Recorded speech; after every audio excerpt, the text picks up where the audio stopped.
Olá, gente, boa tarde. Aqui é Regina Brasil, né? Aqui é Regina Cuna, do canal Regina Brasil, aqui diretamente de Portugal. E hoje nós estamos com um tema super interessante, super atual, muito necessário nos nossos tempos de hoje. Então, nós estamos com o tema saúde mental e empatia, profissionais de saúde e população na luta contra o vírus. Eu vou aqui falar uns dados importantes a respeito de Portugal, como nós estamos, não é? Nós estamos com 27.268 casos confirmados, com 2.422 recuperados e 1.114 óbitos. Nós estamos com o número de recuperados muito maior. É isso que nós precisamos ver. E dar mais importância. Claro que todos os óbitos que estão acontecendo, as famílias que estão sendo acometidas de perda dos seus familiares, nós aqui nos unimos, não é?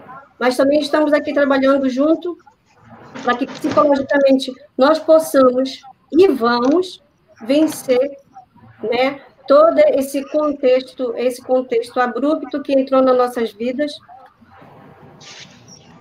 Só que a gente vai tratar de um assunto que eu diria que é muito mais importante do que todo o impacto econômico e de negócios no mundo inteiro. A gente está falando aqui de vidas humanas, a saúde mental e o impacto do confinamento social, as expectativas do futuro e os medos da morte. O mundo está sendo afetado de uma forma muito abrupta, como eu falei antes, né? Mas a saúde tanto do corpo está sendo afetada e também de uma forma silenciosa, e mais silenciosa ainda, a saúde mental. Só que, assim, nós estamos vendo que há muitas profissões no mundo que estão passando por essa dificuldade e todo o poder de escolha, de ficar em casa ou não. Mas nós estamos tratando aqui hoje, de uma forma especial, dos profissionais de saúde que não têm opção de ficar em casa. Eles estão na linha de frente, estão por nós, e é o que nós vamos abordar hoje aqui, não é? Nós vamos abordar hoje aqui este tema com esse intuito. E como nós estamos cuidando desse exército, dessa linha de frente que está aí a nosso dispor e lutando por nós. Como é que estamos cuidando desse exército? Né? Aqui hoje há um exército maravilhoso nesse sentido do tratamento da saúde mental e física, porque uma coisa trata a outra, não é? E uma coisa depende muito da outra, porque tratando mentalmente também está tratando do corpo. Então, nós trouxemos aqui especialistas para falar. E deixa eu ver aqui só quem está entrando, quem está conosco. Cristina Sal. Olá, Cristina. Bora esperar mais gente aqui entrar. Vamos lá, gente. Vamos participar. Vamos multiplicar, vamos partilhar. E vamos comentar aqui. Os enfermeiros que, ao longo da semana, entrei em contato, falei com eles da dificuldade que estão vivendo, e médicos que também vão entrar online aqui conosco. A gente já manda um abraço para todos aqueles que estão se recuperando, ou em casa, ou nos hospitais, né? Profissionais também do jornalismo que estão doentes. A gente manda aqui um abraço para o Pascoal Gemac, né? Nessa sua recuperação. E os profissionais que estão também trabalhando e precisam do nosso apoio. Mas, como eu havia falado para vocês, agora a gente vai falar aqui rapidinho dos nossos convidados, quem está conosco hoje. E você vai partilhando, vai estar conosco aí também nos comentários, nas perguntas, porque esse também é um live jornal especial. Um vazamento de áudio de alguém aí, que não sei se está tendo vazamento de áudio. Então, tá bom. Mas nós vamos contar com seus comentários, né? Nós estamos aqui falando muito da linha de frente, dos nossos médicos, todo o corpo de saúde dos hospitais, todos aqueles que estão envolvidos na Covid-19 e que já foram também infectados. Então, falando aqui, a gente está aqui com a... Deixa eu só achar aqui meus papéis.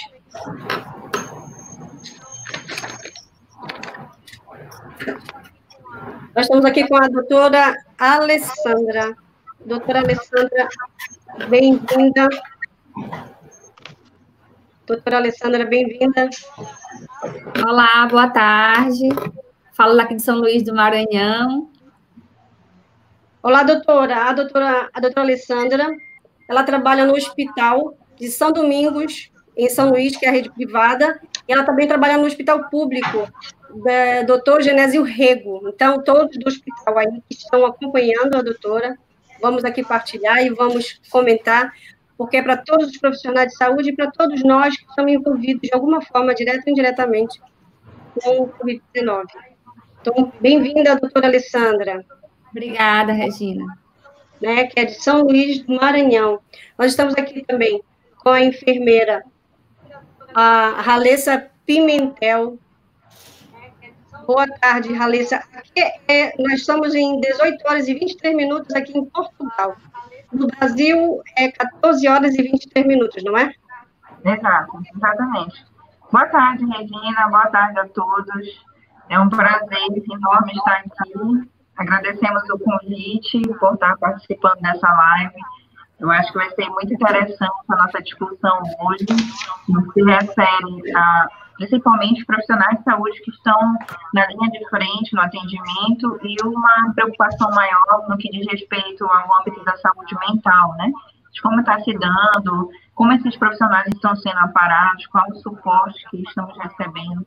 Então, é muito importante a gente saber, entender e compreender e partilhar com os colegas das diversas, né, de diversos países, né, como a gente vai ter aqui hoje nessa discussão, e entender um pouco, né, a perspectiva também multiprofissional em saúde. Então, mais uma vez, eu agradeço, nos colocamos à disposição para que a gente possa fazer uma tarde bem proveitosa dessa discussão.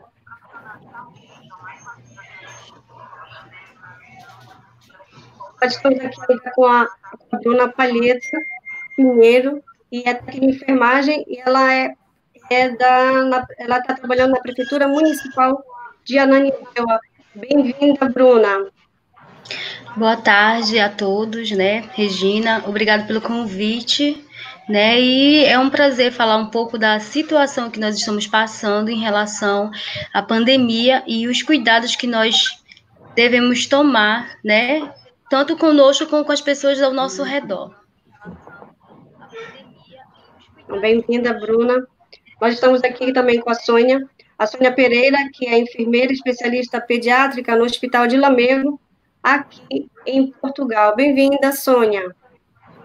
Olá, boa tarde a todos. Quero agradecer o convite que me foi feito. Acho que vai ser uma tarde muito produtiva e vamos ver. Obrigada, Sônia, por estar aqui conosco hoje. Obrigada eu, Regina.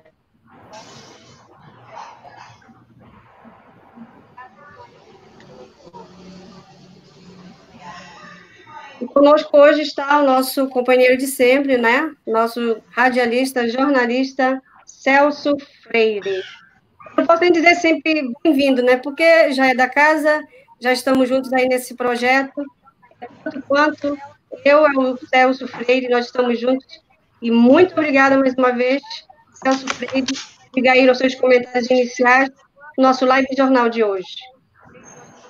Olá, Regina. Olá, telespectadores, ouvintes, internautas, todo mundo acompanhando a gente aí em diversas plataformas.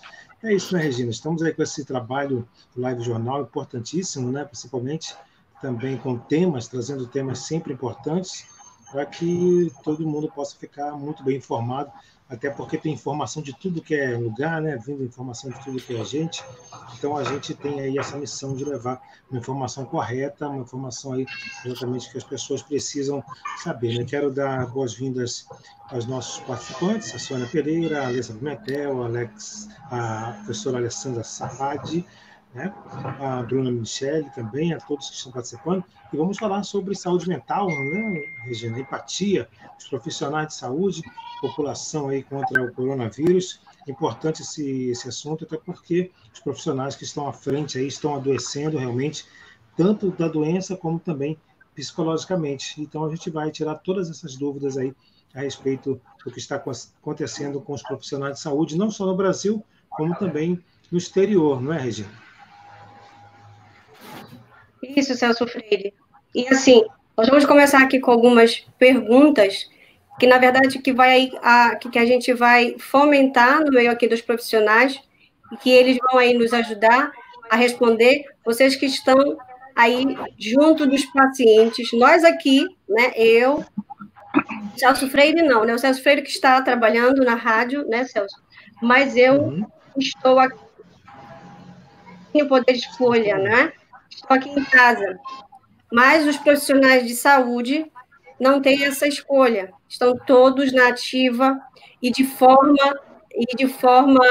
frontal com o vírus, não é? Eu acho que não existe profissional que mais está exposto do que os profissionais de saúde, de uma forma frontal e correndo risco de fato, né? Eu acho que mais do que, como estão falando aí, e que a médica, a doutora Paula, diz assim, que nós não somos heróis. Nós temos medo, nós temos uma família, não é?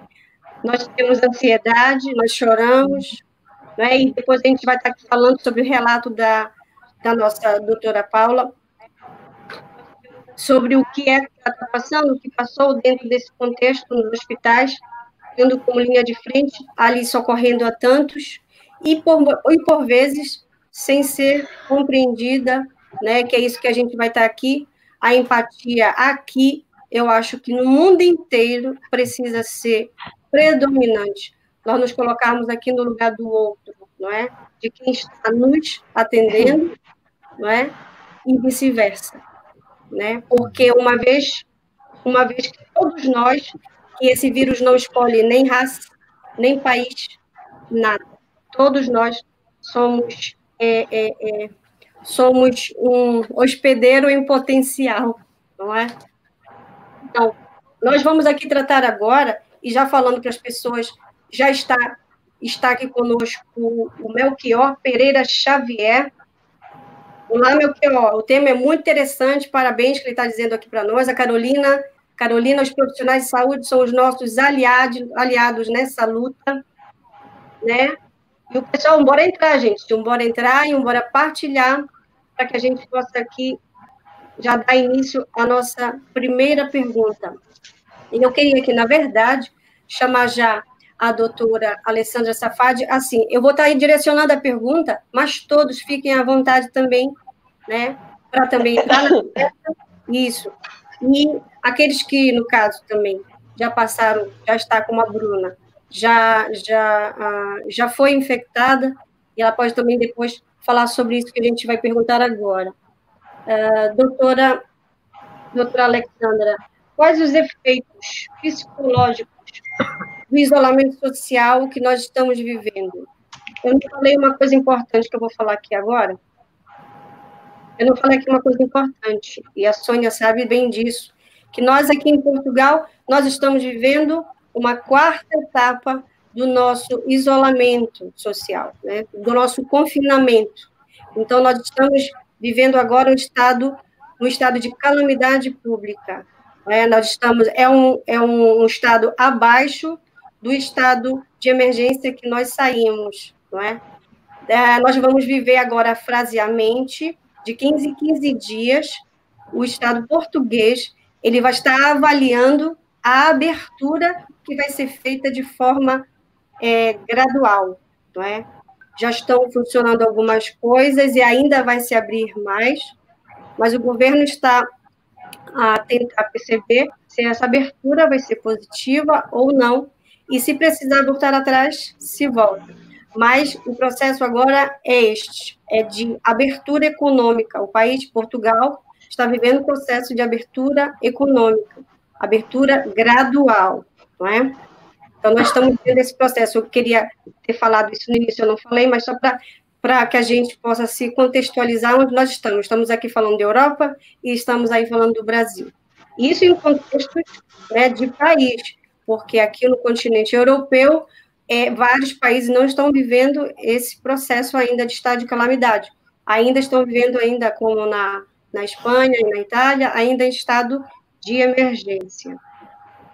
Então, a pergunta da doutora Alessandra Safadi seria isso. Quais os efeitos psicológicos do isolamento social? Diga para nós, doutora.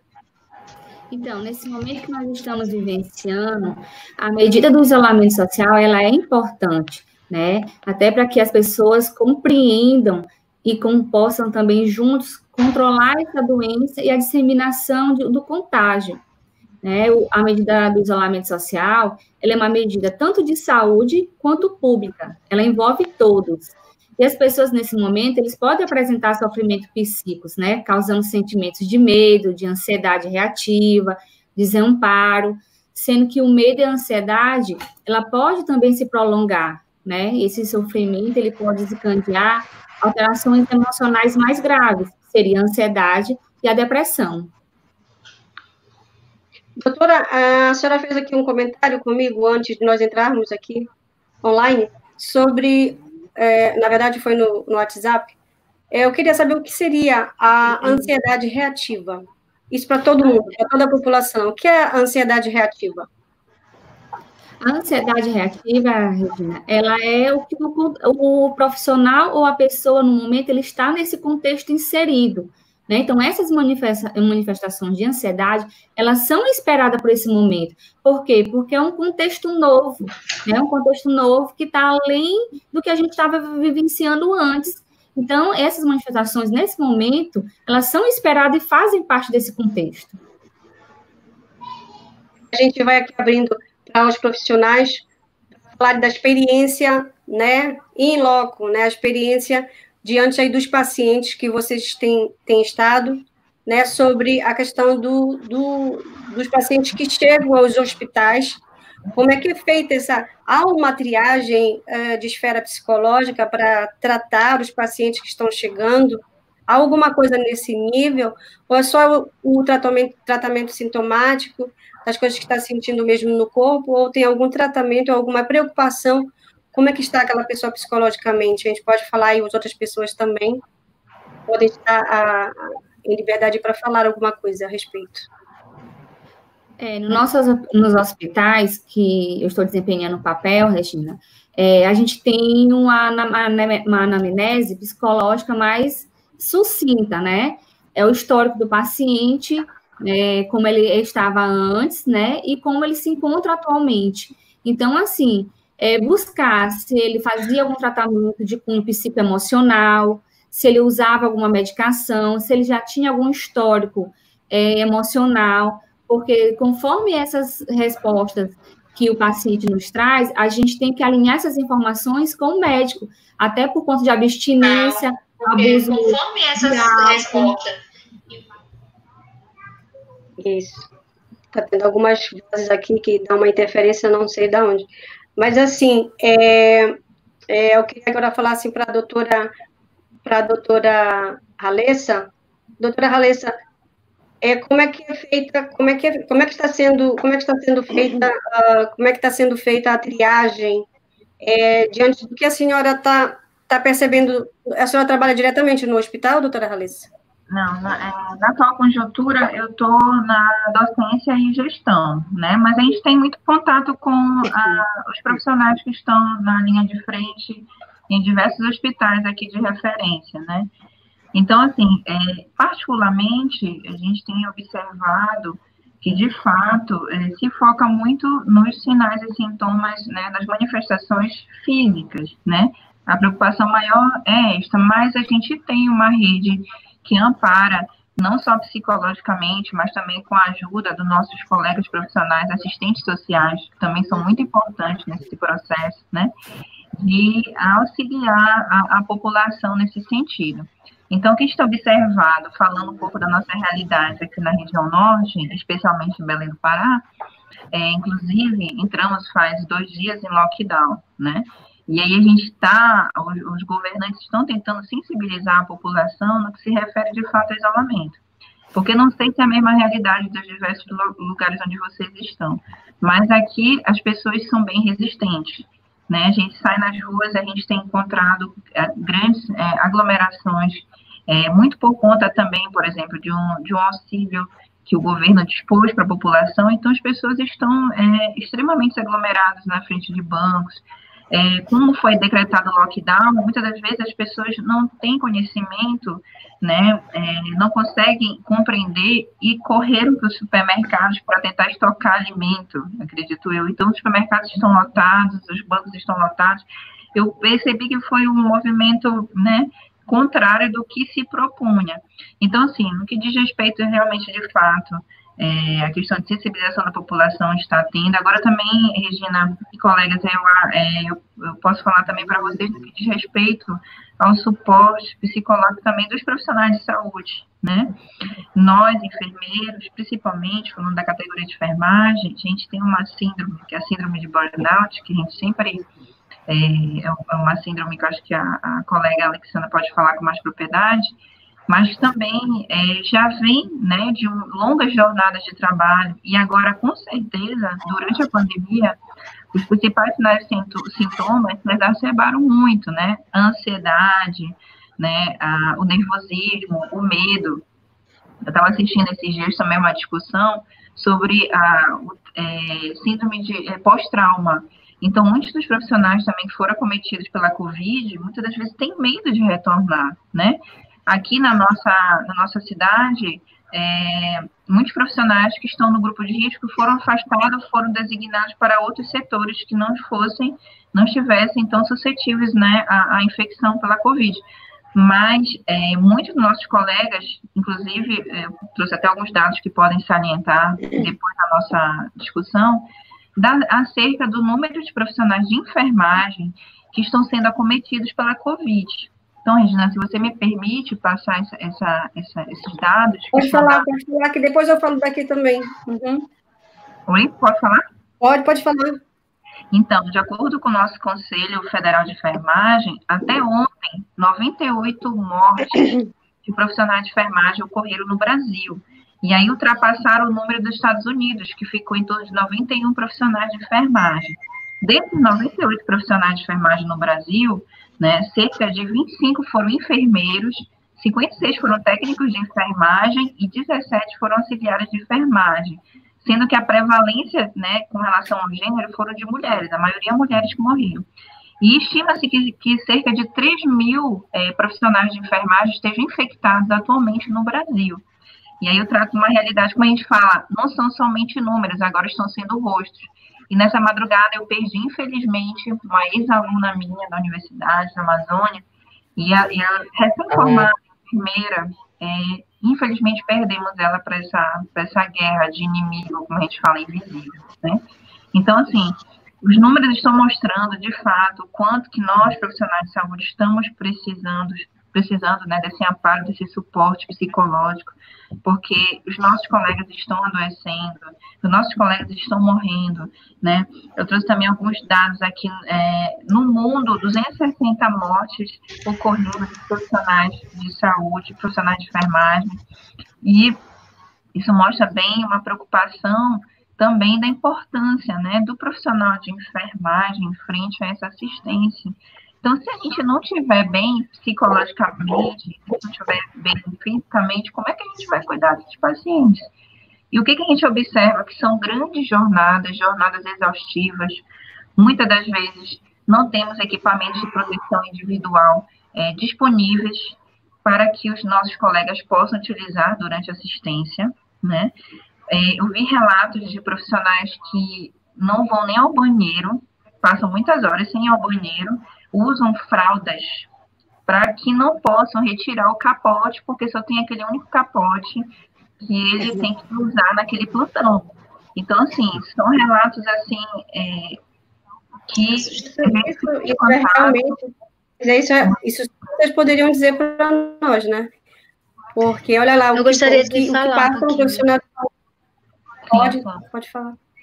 Sim. É assim, eu trabalho numa UMS, né, daqui do município de Ananindeua, e praticamente quando começou o isolamento social, pediram para os profissionais fazerem rodízios, e infelizmente pelo fato de a maioria dos técnicos de enfermagem daquela unidade eles serem da área de risco, Oi, meu, oi, querida. eu, né, e mais uma outra senhora Eu não posso ficamos falar à nada, frente, né, da unidade em relação aos procedimentos e os atendimentos técnicos, né?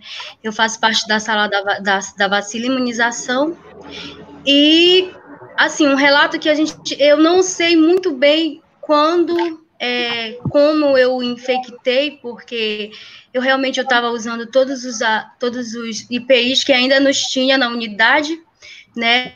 E só que, como entrou também a campanha nacional de imunização contra H1N1, acabou que as unidades ficaram abastecidas de pessoas, e principalmente uma área de risco, que são os idosos.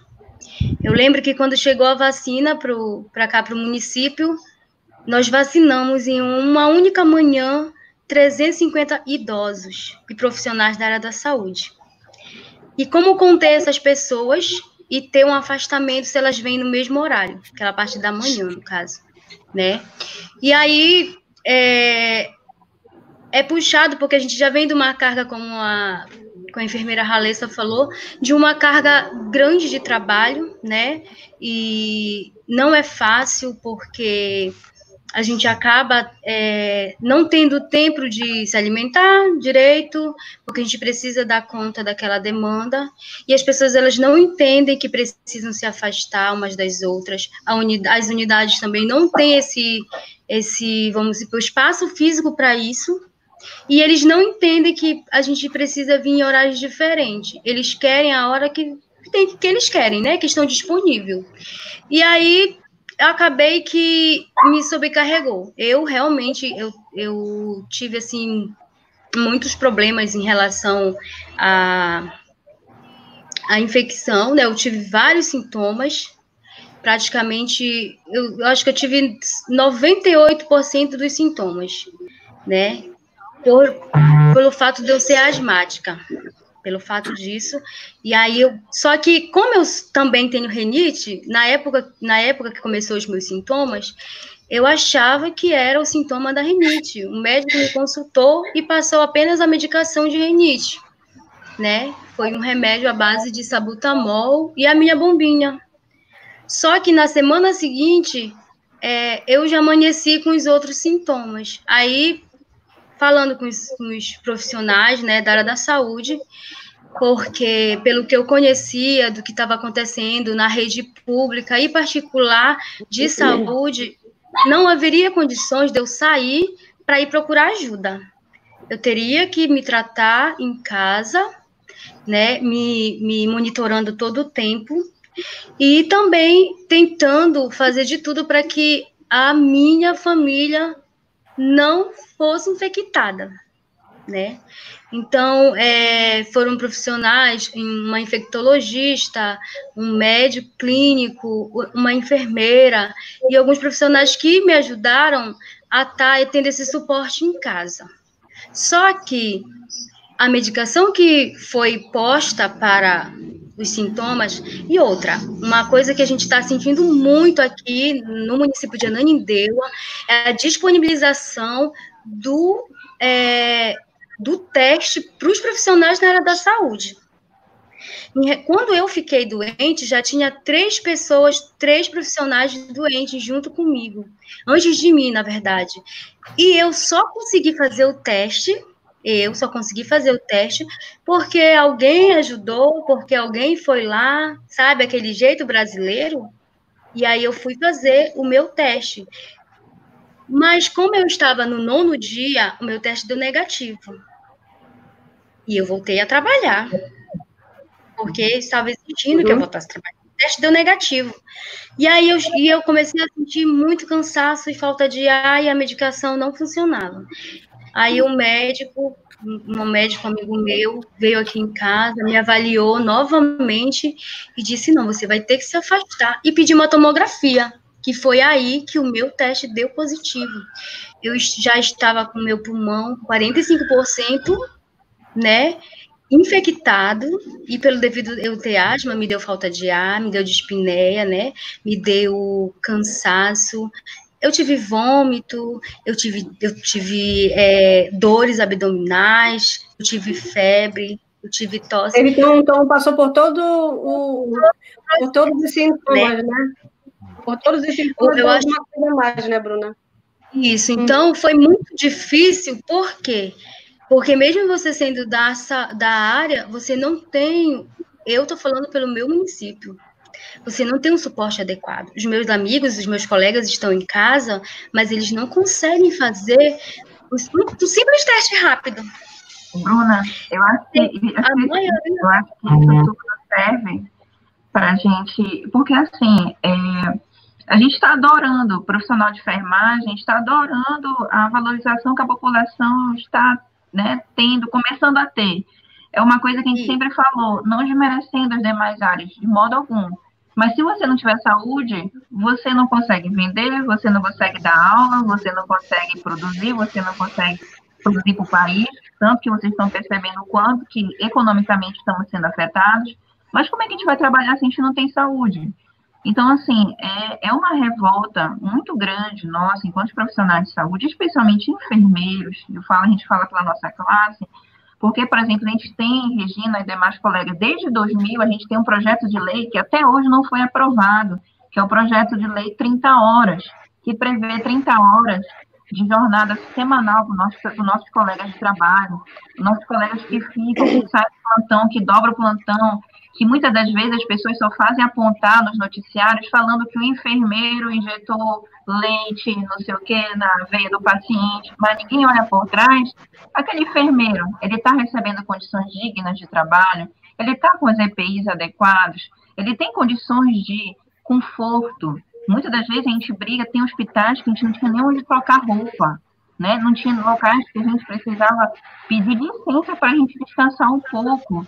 Então, assim, a carga horária de jornada, de trabalho exaustiva, os baixos salários, desmerecer muitas das vezes profissionais que estão ali, que estão com vidas, que estão com a vida de vocês nas nossas mãos.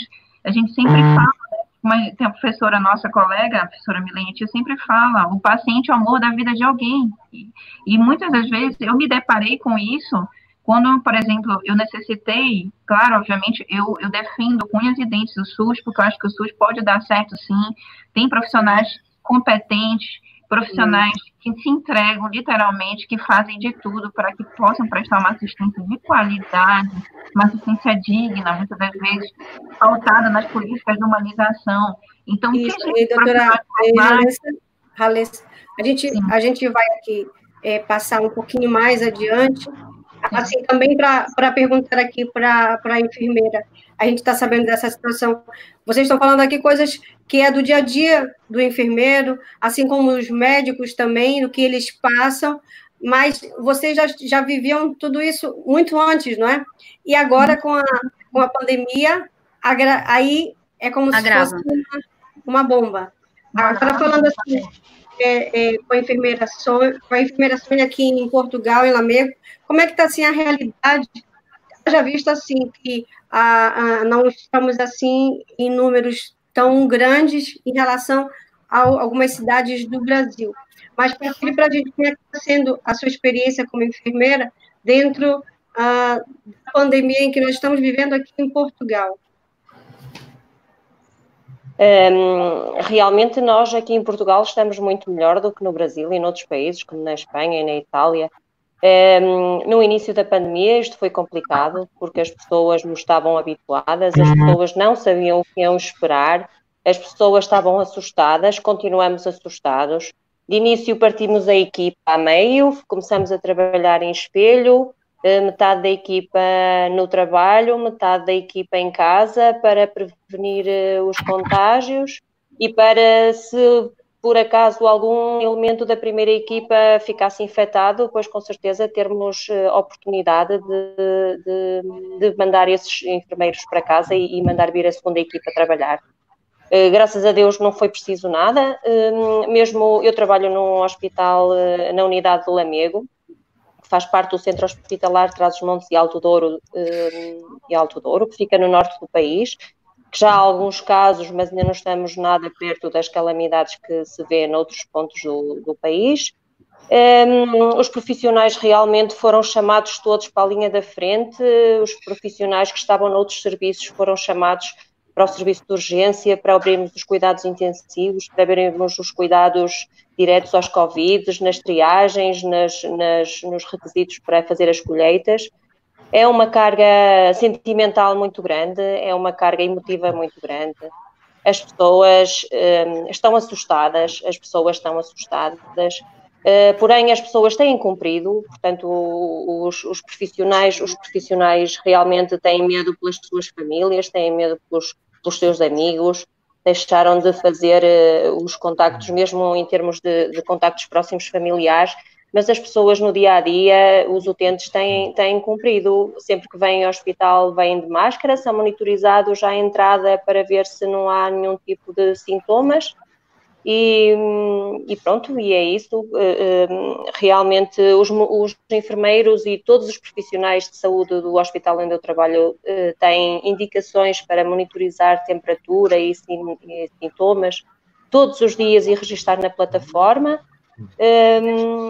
Caso haja alguma suspeita, com certeza que são triados e fazer o teste. Neste momento penso que não há grande problema em fazer o teste, mas se não houver sintomas, estamos a trabalhar todos sem fazer teste sequer. Neste momento não temos grandes problemas para já com equipamentos de proteção, vão falhando, mas pontualmente, mas nada que não seja facilmente reposto. O problema são as pessoas. Eu falo-vos da minha experiência como enfermeira, por exemplo, na consulta de pediatria, e estávamos aqui a falar sobre a saúde mental. É assim, para todos terem uma ideia, na segunda-feira, metade das minhas crianças que vieram à consulta vinham visivelmente deprimidos, fartos de estar em casa. Nós somos do norte do país e a maior parte deles, e o sítio onde eu trabalho, portanto, têm casas com quintais, têm casas com jardins, e eles podem vir para a rua, podem brincar cá fora, mas efetivamente os miúdos vinham deprimidos, vinham chorosos, não queriam falar, vinham cabisbaixo, os pais não sabem o que sabem fazer.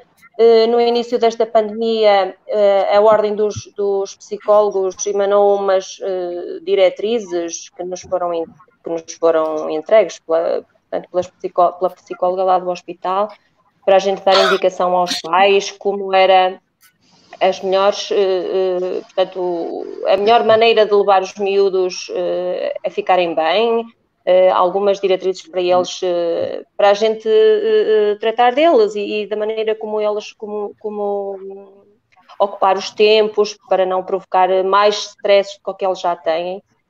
Saíram as normas para as crianças e para os adultos que a gente foi dando. Os profissionais de saúde também têm ordem, como quer dizer, têm indicação que se precisarem de apoio familiar em termos de psicologia, ou mesmo os familiares, se tiverem algum sintoma psicológico de depressão, que podem também aceder aos links que eles nos mandaram para, portanto, sermos acompanhados. Graças a Deus, neste momento ainda não foi preciso, a minha equipa é extraordinária, nós temos-nos mantido coesas e temos tratado umas das outras, que é isso que se fala em empatia. Empatia é muito mais do que simpatia. Empatia é a relação que a gente promove no outro sem querer, não é? É aquela energia que a gente passa e que a pessoa recebe e que nos acompanha e que deposita em nós a confiança que dá com que a gente os possa mesmo tratar à distância.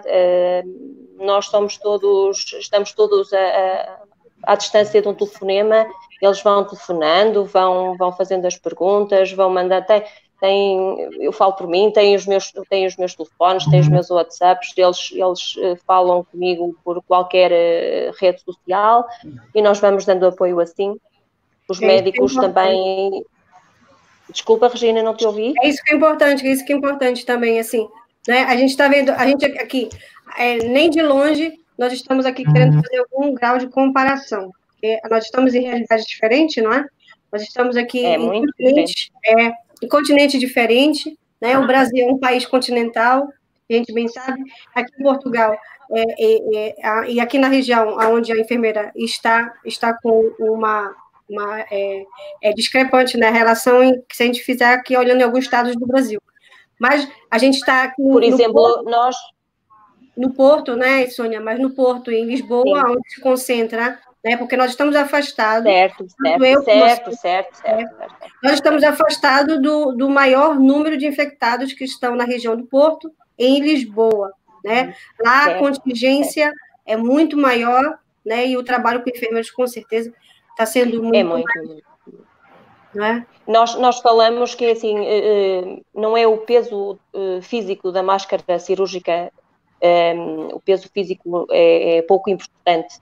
Agora, o peso psicológico da máscara, da viseira, de todo o material, dos fatos com que a gente se veste, não é? De todo o material de proteção para fazer as colheitas, de todo o equipamento individual, o peso emocional, o peso psicológico é muito maior do que o peso físico. Eu dizia a uma altura qualquer que fazia um desabafo numa rede social, como é que é possível o peso de uma máscara cirúrgica ser tão grande?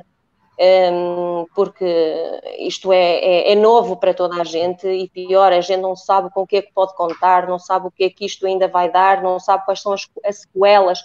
E depois as pessoas, nós moramos nos concelhos onde a população é maioritariamente idosa, que por um lado tem muita dificuldade em cumprir regras, porque eles estão habituados a ir beber um copo com um amigo, a conversar no meio da estrada com um amigo, a cumprimentar-se proximamente, e quando a gente diz que precisa de fazer o distanciamento, que precisa de usar a máscara, eles não entendem porque o vírus não se vê e o vírus, porque não temos grandes óbitos aqui à volta, não é? Por exemplo, em Lamego temos a lamentar 2 vítimas, não é? Mas aqui à volta, por exemplo, os nossos concelhos, nós temos concelhos que ainda não há sequer casos positivos nenhum.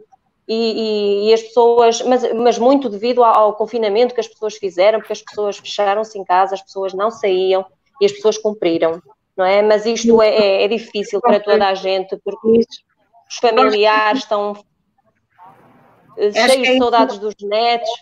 Pois, é isso assim, que acho que é do senso comum, é onde nós estivermos, independente de onde nós estivermos no mundo, eu acho que a Direção Nacional de Saúde do país que você está precisa ser cumprida, não é? É verdade, é verdade. E eu acho que como é que é dizer, a coisa principal por exemplo, eu falo como enfermeira, não é? Aquilo que mais importante é nós mostrarmos disponibilidade. As pessoas sentem que estamos disponíveis, mesmo enfermeiros que não estavam habituados, portanto, foram recrutados para outros serviços onde não estavam habituados, as horas são extremas, de 12 horas versus 12 horas, mais 12 horas, e é muito difícil depois levar esta carga emocional para as famílias, para os utentes, porque os utentes precisam de mesmo... Não é? Os utentes não querem saber se nós estamos cansados, os utentes não querem saber se nós estamos desmotivados, os utentes querem ser tratados e os utentes querem ser respondidos no momento. Isso, então você tocou e a própria Bruna comentou, né, a Ralessa e a doutora Alessandra, que a gente já vai passar aqui para o Celso para mediar agora com as perguntas, mas só falando aqui, Celso, rapidinho, aquelas pessoas que estão participando, não é? Já deixaram aqui perguntas para nós e a gente precisa falar com as pessoas que estão cá. Olha, uma pessoa muito especial que entrou, eu vou aqui colocar aqui o comentário dela, a doutora Helena Brígido. Doutora Helena Brígido está aqui conosco. Parabéns a todos pela live. Gostaria de destacar que nós, profissionais de saúde, sofremos por doença própria ou de colegas que estão entubados ou morreram, mas não vamos desistir nunca. Obrigada, doutora, pela sua participação aqui conosco, que está em casa. Muito obrigada, doutora. Né? Estamos aqui todos juntos, e aí fazendo com que cresça essa corrente de esperança, que nem profissionais, nem a população, né? Não podemos brigar nenhum com os outros, que a gente tem que trabalhar juntos, porque todo mundo está lutando pelo bem maior, né? Que é a nossa saúde, que é a nossa vida. Eu passo agora aqui para o Celso Freire, com suas perguntas. A gente se alongou um pouquinho. Vamos aqui, Celso Freire. Vamos tentar ser mais rápido aqui, né, em relação a essa questão desse problema enfrentado pelos enfermeiros. Eu conversei também com o farmacêutico, né, que está de frente, exatamente com a linha de frente aí nas farmácias, principalmente, onde eles lidam diretamente com o público, né, lidam com não só o público, mas também com pacientes, né, tem paciente que vai exatamente até a farmácia comprar os remédios, né. Então, eu queria deixar a pergunta para os profissionais que estão aqui com a gente, fica à vontade para responder, aí, né? Essa questão do isolamento social, ele vem deixando as pessoas também, vamos dizer assim, baratinada, né? Desbaratinada, como se diz, a gíria, se em Portugal tem esse termo, né? Tem. A pessoa fica desorientada, né? Desbaratinada, né? Então, como é que as pessoas elas precisam agir? Por exemplo, quando chega um carregamento de remédio, as pessoas vão desesperadas atrás da farmácia, né? Ameaçam os enfermeiros, ameaçam os farmacêuticos. Como é que essas pessoas têm que lidar com isso? Como é que os profissionais podem ajudar essas pessoas que estão sofrendo também no isolamento social? Se a professora Alessa pode falar, a professora Alessandra também, né? A Sônia Pereira também. Celso, tá bem difícil, né? Tudo isso que está acontecendo. E eu mesmo posso te relatar que sofri ameaças já. Nós estávamos, inclusive, na campanha de vacinação recente contra a influenza, né? H1N1, H3N2, influenza tipo B. E as pessoas foram levadas aqui à capital a procurar. E, assim, a grande procura, e muitas das vezes a gente trabalhando, inclusive nós estávamos trabalhando de forma voluntariada na campanha, e quase eu fui agredida, né? Porque as pessoas querem furar fila, as pessoas querem pressa, as pessoas querem ter a dose. Então, assim, a questão do isolamento, de fato, né? Isolamento, distanciamento, a quarentena, enfim, ela muda muito a rotina das pessoas que estão acostumadas numa rotina de trabalho. Eu percebo que muitos colegas relatam que não conseguem mais dormir, dormem em horários diferentes, acordam em horários diferentes, então, insônia, ansiedade. Eu mesma também passei por uma crise de ansiedade, e aí a crise de ansiedade, a nossa colega Alexandra pode falar com mais propriedade, mas dentre os principais sinais e sintomas também vem a falta de desconforto respiratório. E as pessoas às vezes se confundem, né? Porque, ai meu Deus, né? Um dos principais sinais e sintomas da Covid-19 é a pessoa ficar apneica, né? Desconforto respiratório. E aí as pessoas, agora a moda é correr atrás de oxímetro. Todo mundo quer oxímetro aqui na nossa cidade, os oxímetros sumiram, né? Para verificar a saturação de oxigênio, para verificar a frequência cardíaca, e às vezes as pessoas nem sabem manipular, usar, né, esse instrumento que é inerente à nossa assistência à saúde. Então, a gente percebe o quanto que mudou a rotina das pessoas, o quanto que as pessoas andam todo o tempo amedrontadas. A todo momento eu recebo áudios e perguntas, às vezes assim, Alessa, um chá de limão com mel não sei o que, com tal coisa, mata o vírus, né? Jambu, então, né? E aqui na nossa região, na região norte, a peculiaridade é usar as plantas medicinais, às vezes, né? O uso de um chá, o uso de um remédio natural para saber se mata ou não o vírus. Ou às vezes me ligam falando, meu Deus, eu tô com uma dor de cabeça, eu tô com Covid. Aí eu falei, então assim, a gente percebe, né, as pessoas mais amedrontadas, a rotina que mudou, a ansiedade, como a Alexandra falou no início, né, a depressão, os momentos de angústia. Outra coisa também que vale salientar, eu sei que aqui a gente está falando muito do lado psicológico, mas eu, como especialista em saúde da mulher, eu posso falar para vocês que o número de mulheres agredidas aumentaram, infelizmente, né, porque estão no seu ambiente domiciliar com o agressor e, infelizmente, não podem se distanciar do ambiente e ficam à mercê, né, de um ambiente mais agressivo, né? E aqui também aumentou também, a mesma coisa. Aumentou, né? Porque a mulher não tem mais onde recorrer. Aqui a gente tem um programa que é o Parapaz, que antigamente era chamado de Propaz, né? É um programa de atendimento multidisciplinar à mulher que é vítima de agressão. E aí essa mulher, antigamente, ela ficava solta, né? Ou ela ia para a delegacia, se arrependia, voltava para casa, porque tinha as crianças, e agora com que contar em meio à pandemia, né? E a gente tem os telefones que o Ministério da Saúde coloca à disposição. Mas, enfim, confesso a vocês que, de fato, Celso mudou bastante a rotina nossa, profissionais. Tudo isso veio acarretar esse sofrimento psíquico que a maioria de nós estamos passando. Fora a síndrome de burnout que já existia, né? Então, eu queria complementar, né, Celso, a fala da Alessia, né, quando ela relata sobre a síndrome de burnout, né, que também é considerada como a síndrome do esgotamento profissional, né? Ela é um distúrbio emocional que vai apresentar sintomas de exaustão extremas, né? Estresse, esgotamento físico, isso tudo são o quê? Decorrente à rotina de vida profissional que esse profissional vem desencadeando. Fora que esse momento que nós estamos vivenciando, como a Alessia também falou, e a enfermeira Bruna, as jornadas estão exaustivas, né? Quem fazia 30 horas está fazendo VCSD, está fazendo SN, tirando plantão até 24 horas, né? Então, a gente também não pode esquecer e fora esses horários de trabalho, nós temos uma vida aqui fora, né?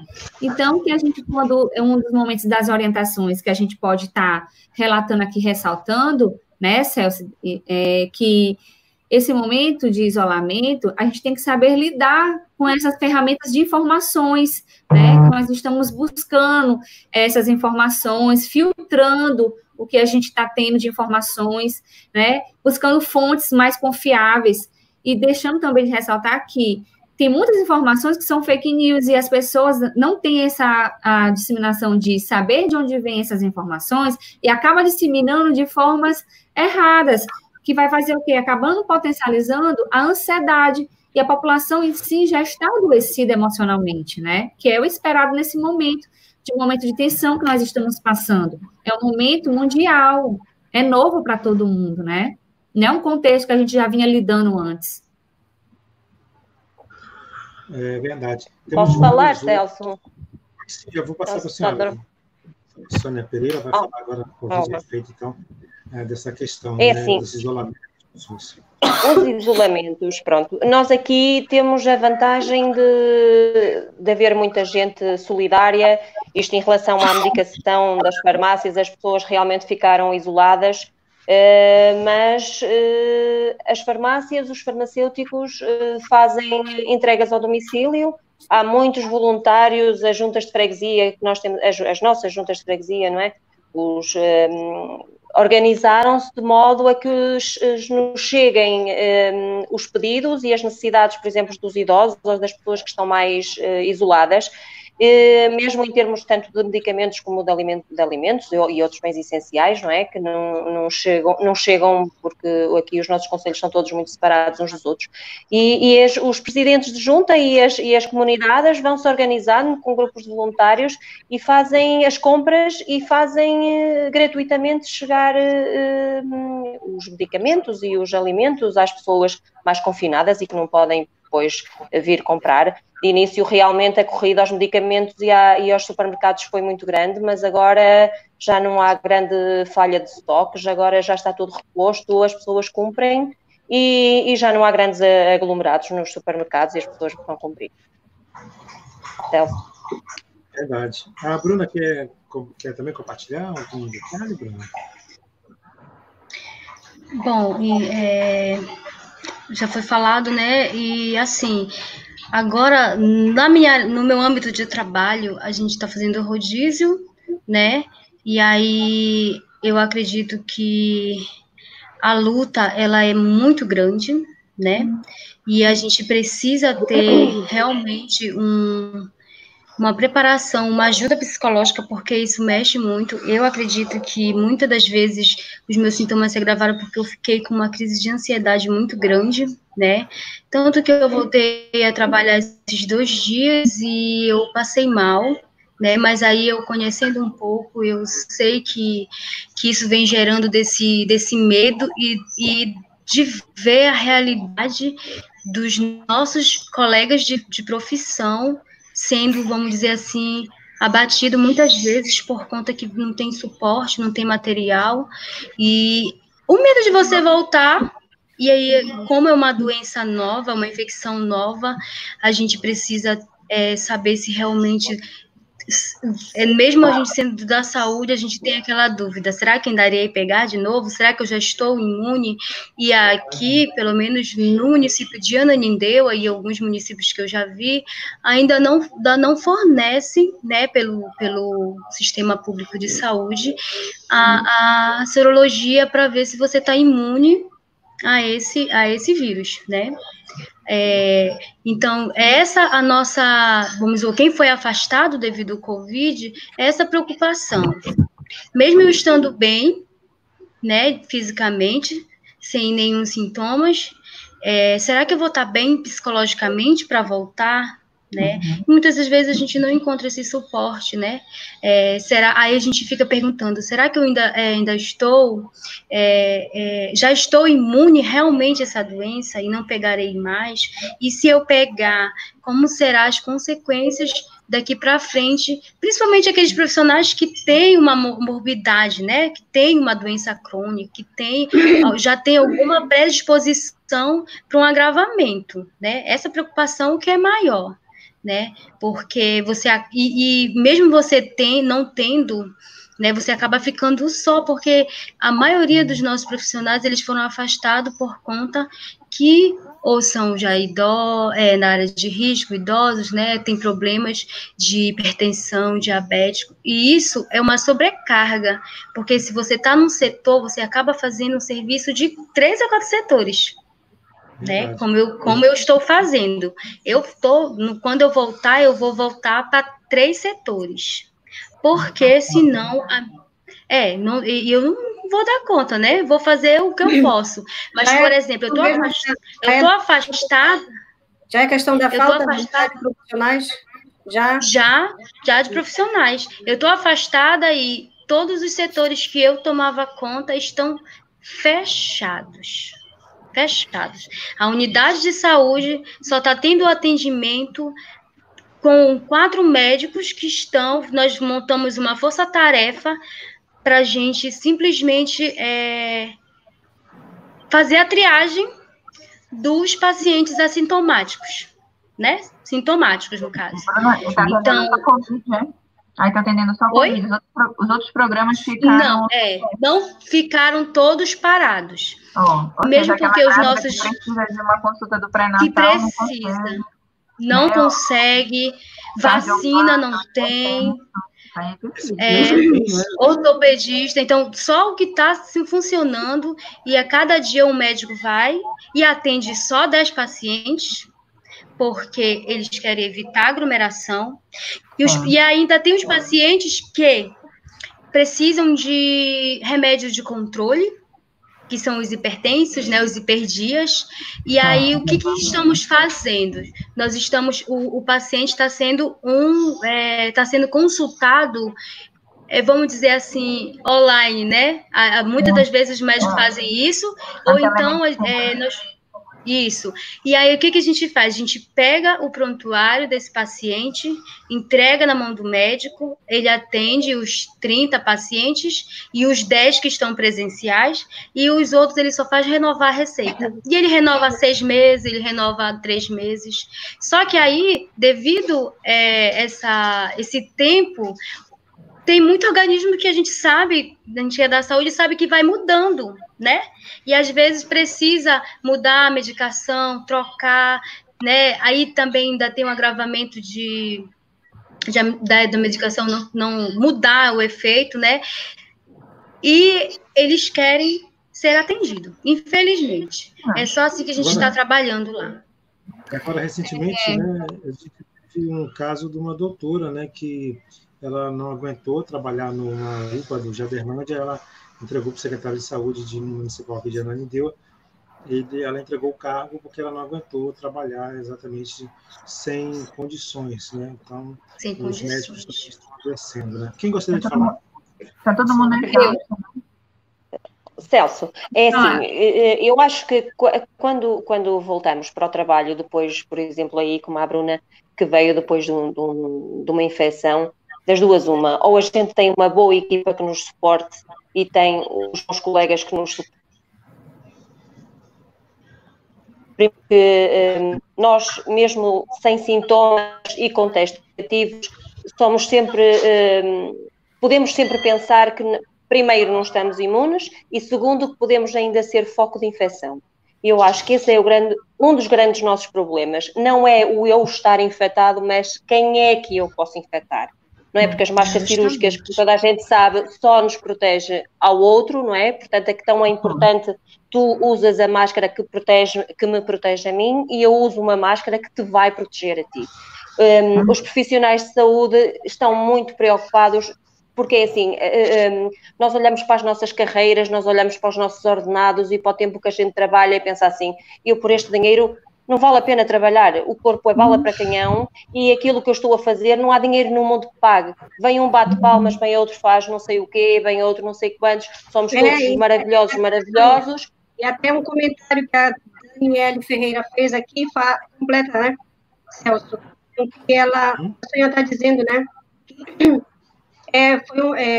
durante a campanha de vacinação contra a H1N1, foi um momento no qual sofremos muito insultos e tivemos que recorrer até a segurança policial para conter a população, para não acontecer agressão. Justamente.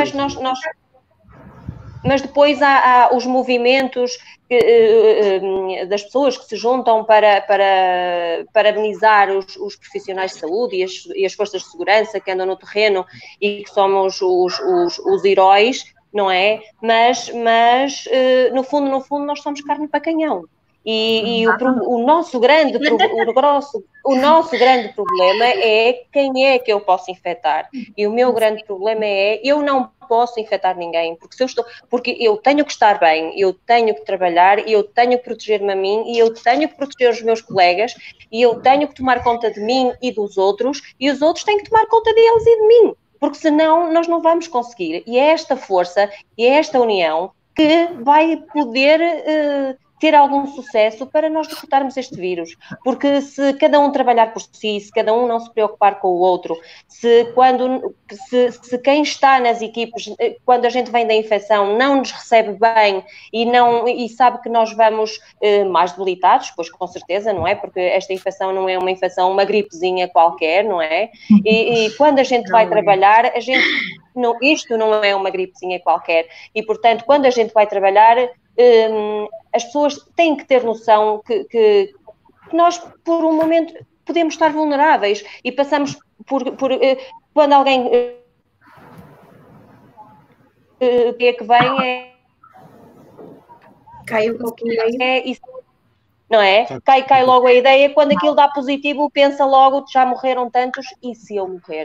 Ou e se eu ficar mal, e se eu precisar dos cuidados intensivos, e se eu precisar de um ventilador, como é que vai ser? Portanto, este aporte emocional do quem vai depois, que passou por tudo, que tem uma história para contar e que tem uma história de sucesso para contar, que pode ser importante mesmo para os doentes que nós recebemos, e assim, isso não é nada, afinal, ou isso é importante, mas tenham calma porque eu passei por isso, eu sobrevivi, eu estou bem, eu tive febre, eu tive diarreia, eu tive vômitos, tive dor abdominal, tive o pulmão com 45% que não dava, mas tenham lá calma, porque isto é preciso termos calma, é preciso controlarmos, é preciso estarmos atentos e é preciso protegermos também os outros.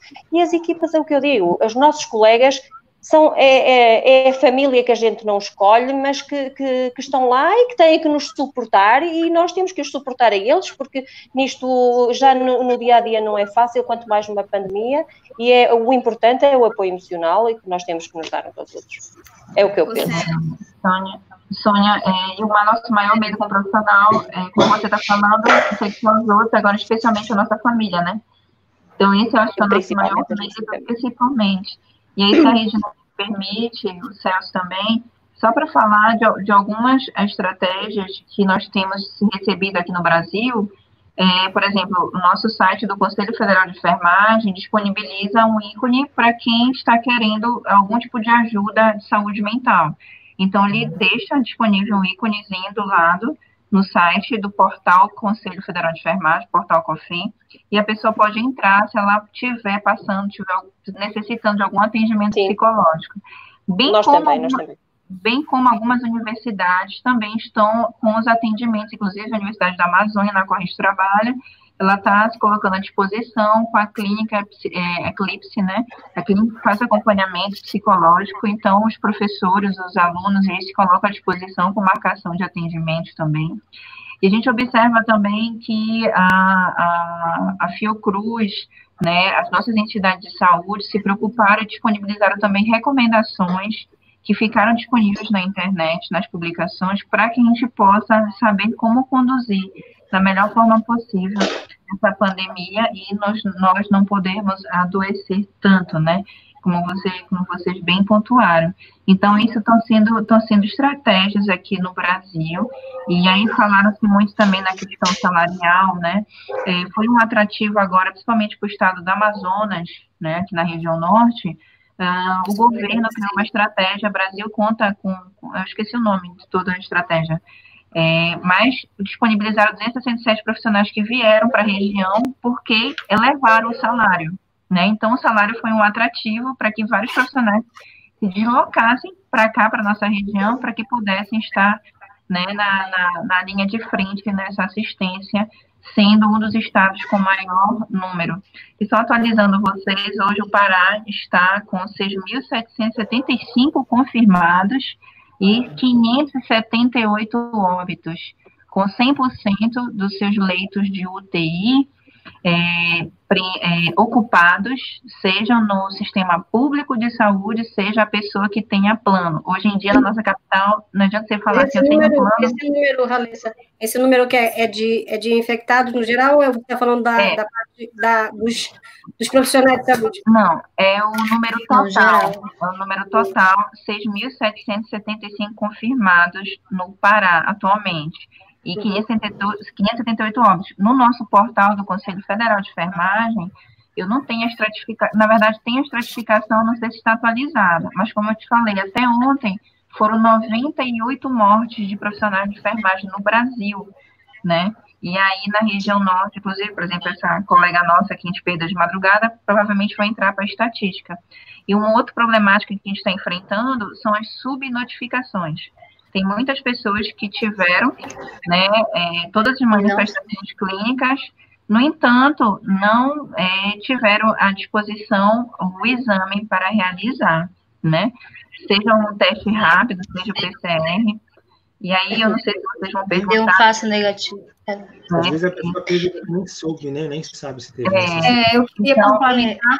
Por exemplo, no meu caso, que deu um falso positivo, um negativo, né?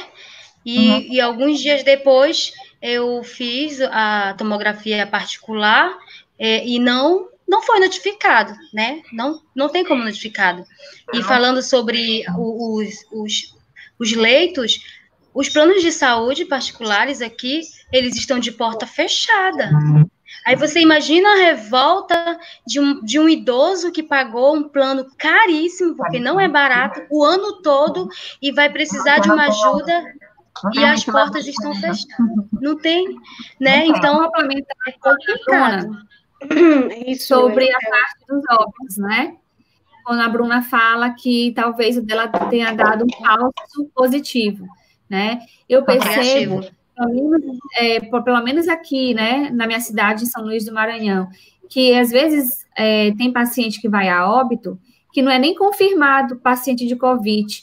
E aí ele acaba entrando para aqueles protocolos, né, do afastamento, não pode ter, fazer o sepultamento, não pode ter velório, e a gente percebe que isso é um agravante, porque às vezes a pessoa entrou com outros sintomas e acabou adquirindo outros sintomas, possivelmente para COVID, mas chegou a óbito sem ser confirmado, entendeu? Acaba sendo um óbito, a gente pode se falar, sobrenatural, a pessoa desumano, entendeu? Você não pode se despedir do seu ente na última partida, né? Então, assim, isso está sendo causando, tanto nos profissionais quanto nos familiares, uma impotência, né? De você, uma indignação mesmo.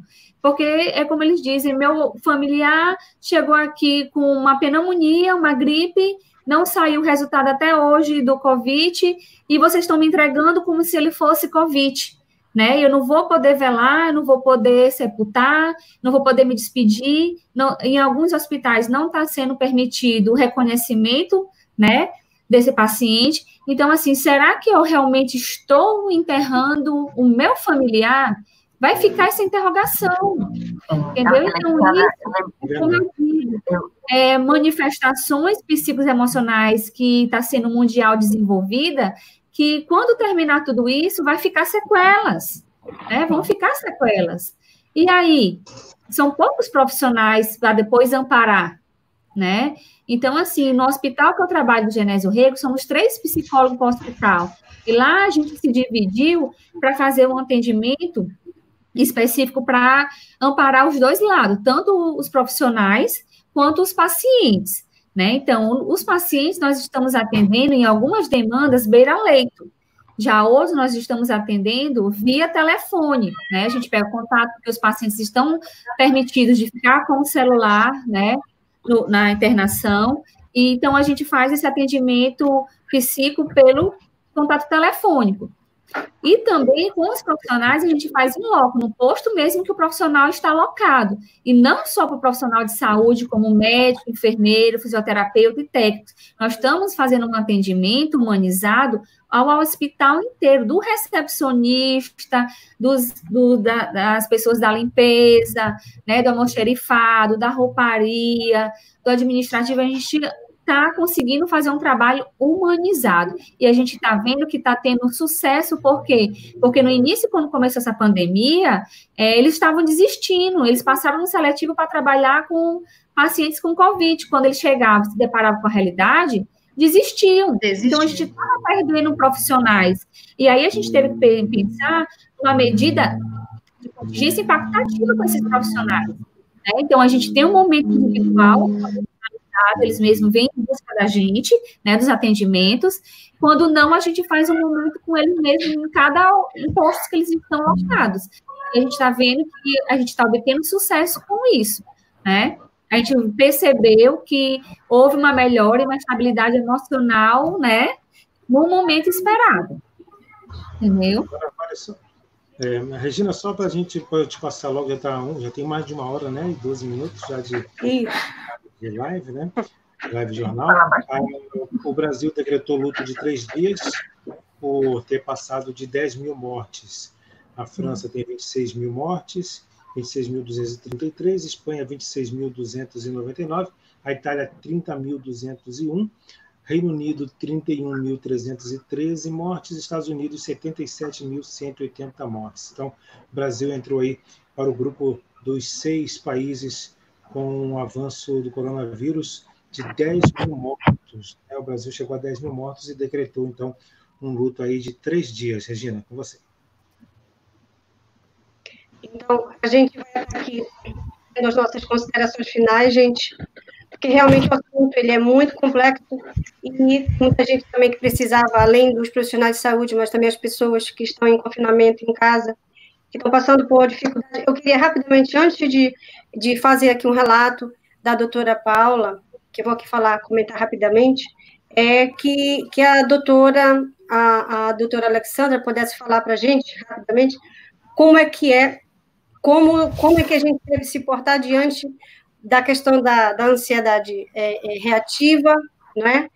diante desse confinamento, diante das perspectivas que nós não temos, como que psicologicamente a gente pode trabalhar isso com as pessoas que estão em casa, com as pessoas que a gente vê que está passando por isso, não tem muito o que fazer, porque não tem disponibilidade de profissionais para atendimento. O que você pode fazer, doutora?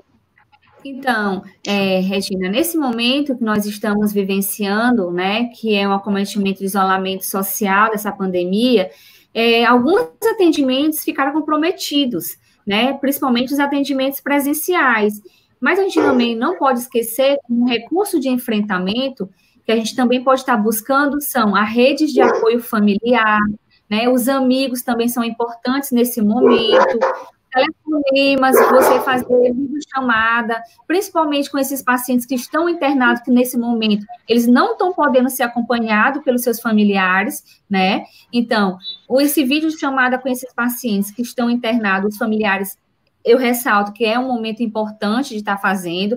Alguns estão com celular, é importante também estar ligando. E a gente também não pode esquecer, Regina, que a nossa religiosidade, né, nesse momento, é importante também.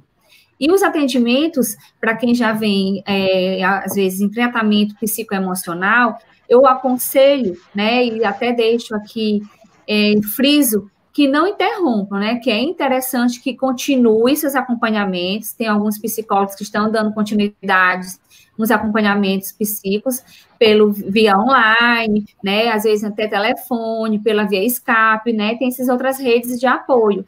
Então, eu aconselho que nesse momento, quem já vinha fazendo acompanhamento de cunho emocional, que dê continuidade, né? Principalmente porque isso pode vir agravar, causando mesmo a depressão, a ansiedade, né? Então, assim, e levando, às vezes, até não só psíquico, né?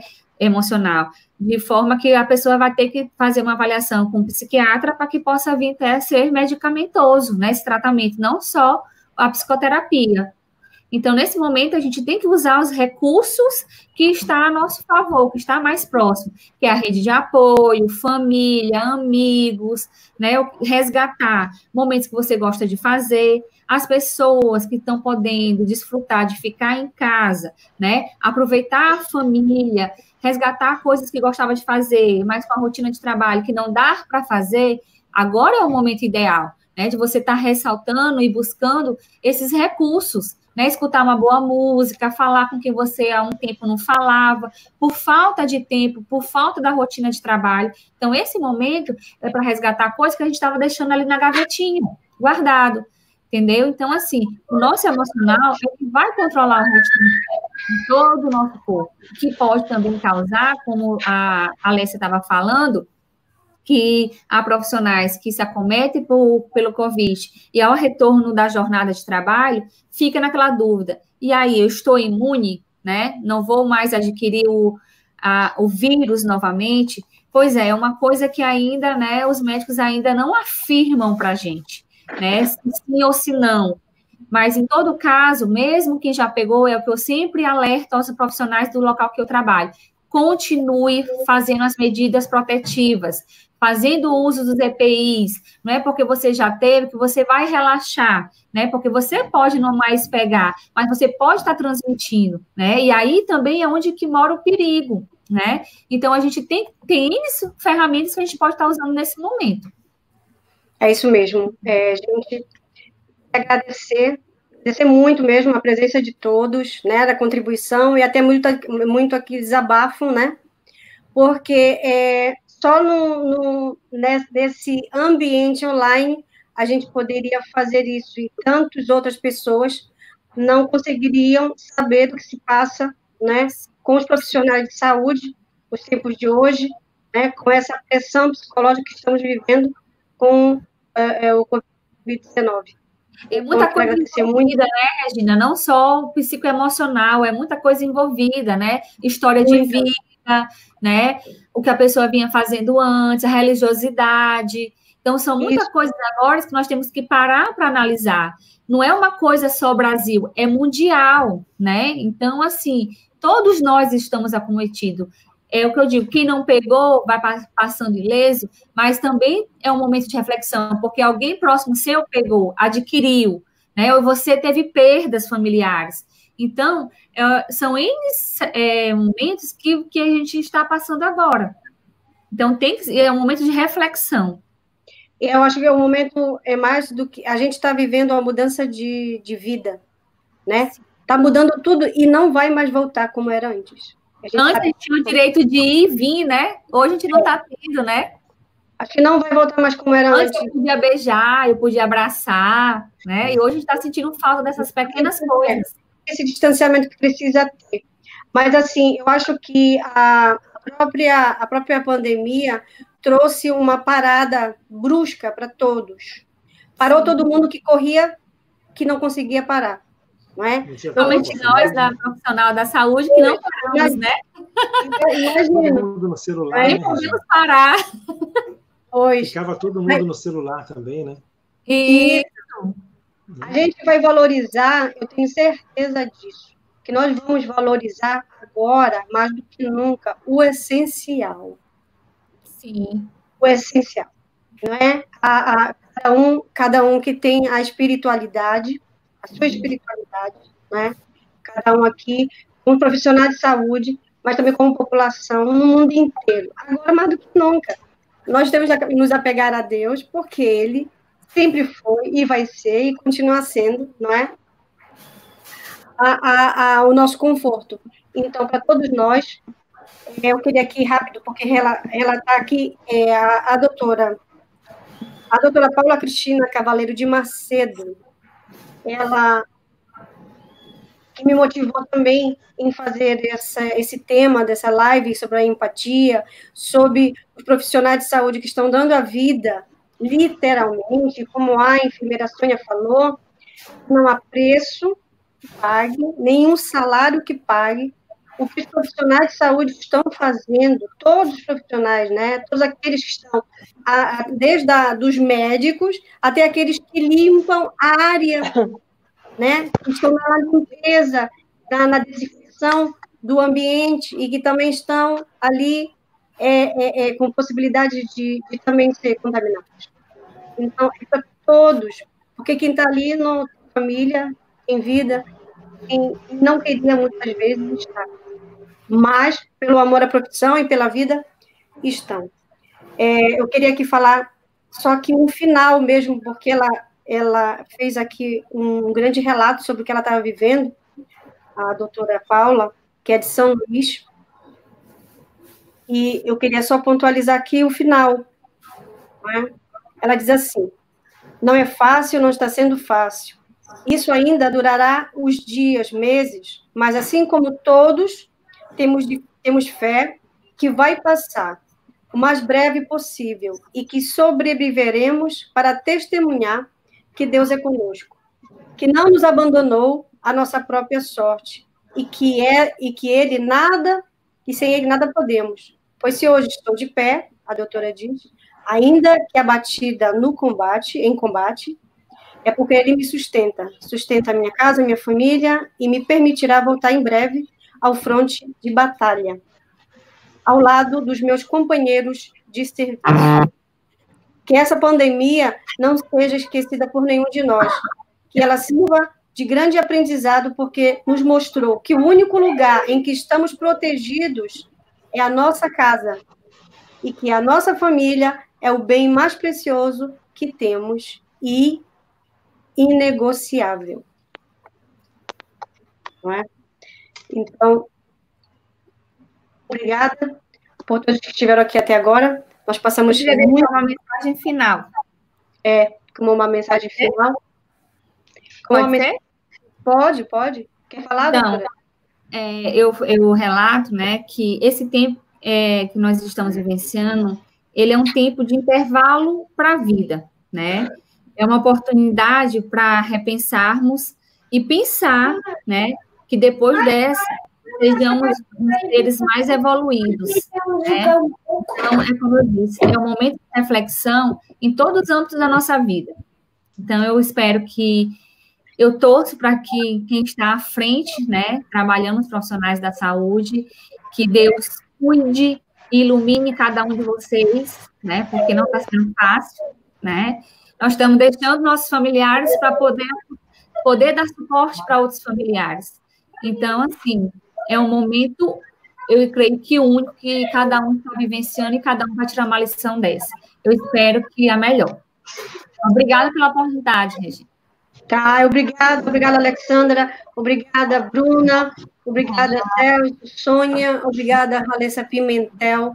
A gente se despede aqui, não é? Ainda tinha algumas coisas para a gente falar e algumas coisas aqui importantes para ressaltar, mas nós aqui em Portugal, eu, Regina, né, o Celso aí no Brasil, nós vamos estar trazendo para aqui no Live Jornal sempre temas como este. A gente vai dar continuidade. A doutora Helena Brígido também vai estar conosco nas próximas lives também, falando conosco sobre muitos temas que a gente precisa aprofundar e aqui também deixar uma centelha de esperança. Isso vai passar e que nós estamos juntos. Mandar um abraço dos alunos que participaram, Daniela, Shirley, Laura, um abraço especial. Isso, a Daniela participou. Tiveram algumas perguntas, a gente coloca à disposição, Instagram, @Pimentel. Perguntaram com relação à questão de saturação, e aí deu vontade de falar que nem todo mundo a gente deixa aqui, a gente deixa aqui.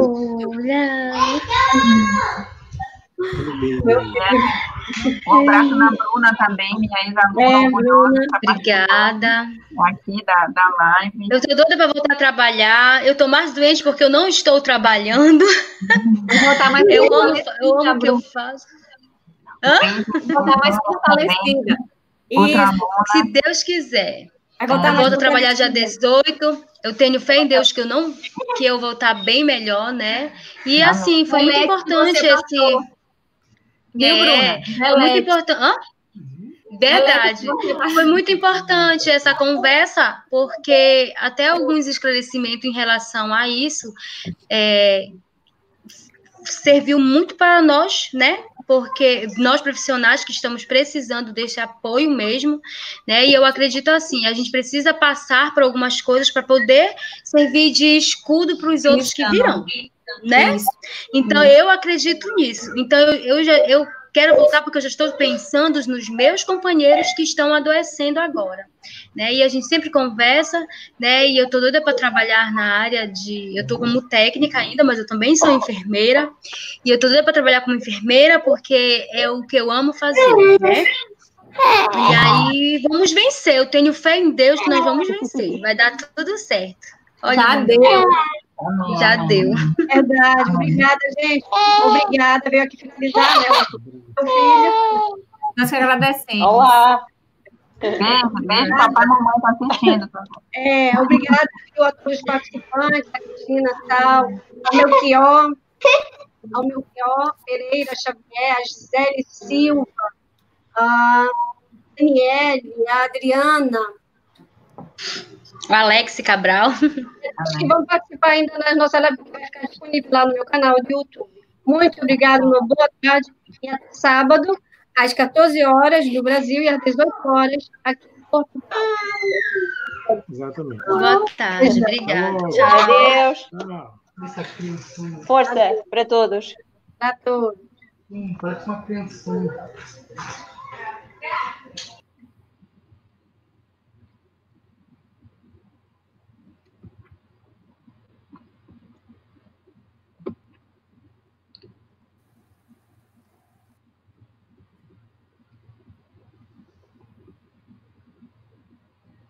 Eu acho que já saiu, né?